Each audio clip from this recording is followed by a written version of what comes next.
belongs to them. But Mousa Jodeh has something to say about that, I'm sure. He is an unranked senior. Jodeh is 2-8 on the year. And for Ohio State, 6th-ranked Sammy Sasso, redshirt freshman, 15-2 on the season. Looks to keep things rolling. And one of the things I'm sure the Buckeyes want to see Sasso improve upon is his finishing ability.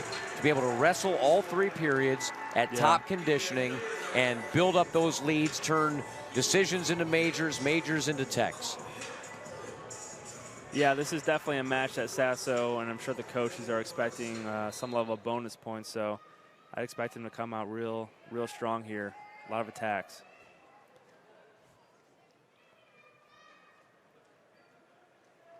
And Sasso, a known pinner as well. Tremendous redshirt season a year ago. In the opening of the Cavelli Center, suffered a surprise pin. One of just 2 losses on the season. Jodeh was deep on a shot, yes, but Sasso was able to fight it off. Sometimes a wrestler who is up against a highly ranked opponent, that on paper it's a mismatch, sometimes you find yourself in that position and you're surprised and you don't always follow through for the completion. And this is where Sasso's good right here, that short offense.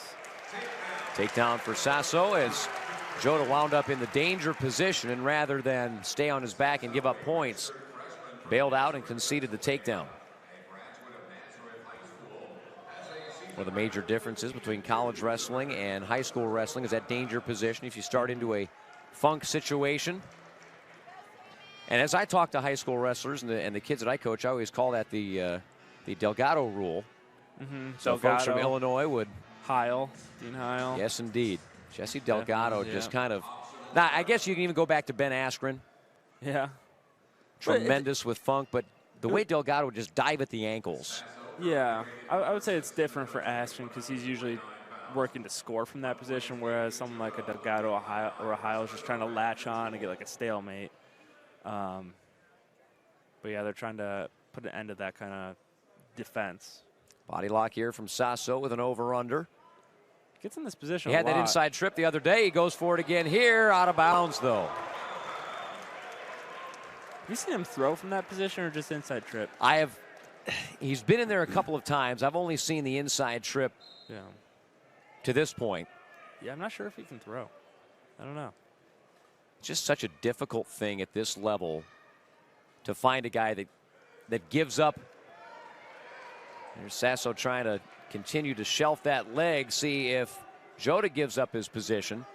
Sasso still has that arm bundled in, now has a leg in on the far side. There's the points awarded.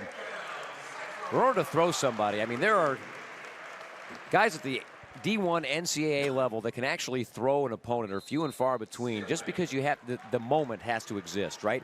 You know that moment. You know what I'm talking about, where your opponent is driving in, he's got the head hanging a little bit too high, and these guys are so well trained to stay in position that the opportunities are just minuscule for a throw. And it can be just such a big swing in the score. Like, you can go from 6 points for you to 6 points for him. That's a 12-point swing depending on which way it goes, if you do one thing wrong or one thing right. So, I mean, some guys, it's worth taking that risk. Yeah. With the 4-point near fall now, it's a boy, that's a heavy head crank there from Sasso, putting some pressure on Jodeh. Building up his ride time now. It's gone to a minute with 25 seconds to go in the first. 2 takedowns. And now Sasso rides this out, and it looks like he's certainly going to try and do that.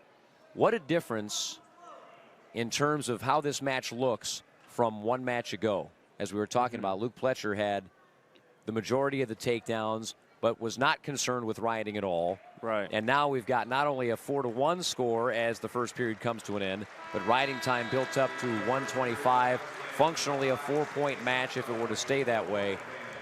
And that's just a difference in styles, a difference in preferences. And that just shows that even as good as Luke is, there's room for improvement. Like, I'm sure he's going to go back and be like, hey, if I can get like 5 or 10 more seconds of riding time every time I get a takedown, I'm going to get an extra point. So maybe that's something that he can improve on.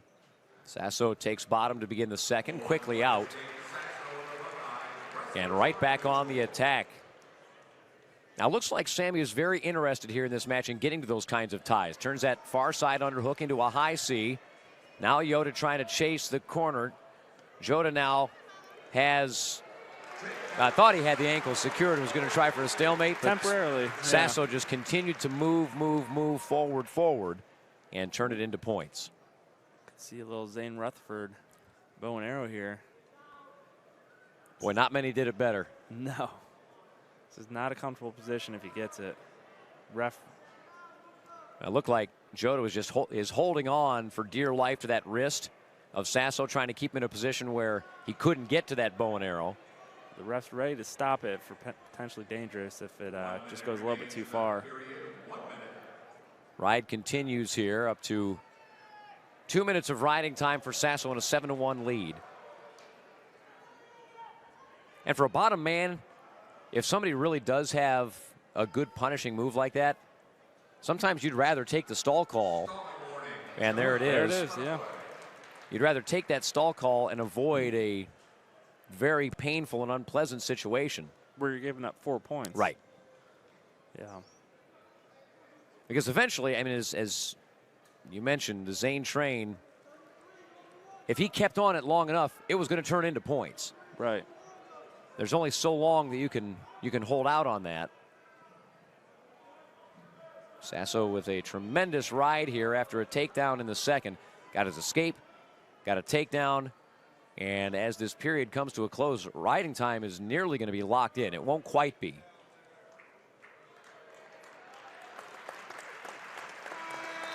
Appreciative round of applause from those here at the Covelli Center for the ride of Sammy Sasso. And now if you're Jodeh, you've been dominated in this match. I think it shows a little bit of guts here to take bottom. Yeah, I think he's assuming that Sammy's going to kick him because he needs more points. Sasso needs at least a takedown. Looks to the corner. Yep. Looks like he's going to do it, or at least an optional start. Maybe he'll try to dive in and on a cradle.